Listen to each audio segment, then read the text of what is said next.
Vamos a ver cómo funciona el sistema estabilizador de One More Cast con su pica. Tan fácil como esto. Veis que esto es un terreno arenoso donde las picas normalmente suelen moverse un poco. ¿Cómo procedo yo? Yo monto el estabilizador en la pica, lo subo arriba del todo, me centro en clavar la pica, ¿vale? Luego suelto el estabilizador y lo clavo todo lo posible.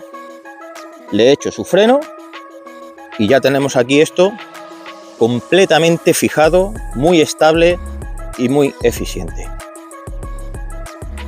Así de fácil y así de sencillo. Espero sirva y un saludo a todos, amantes del carpfishing.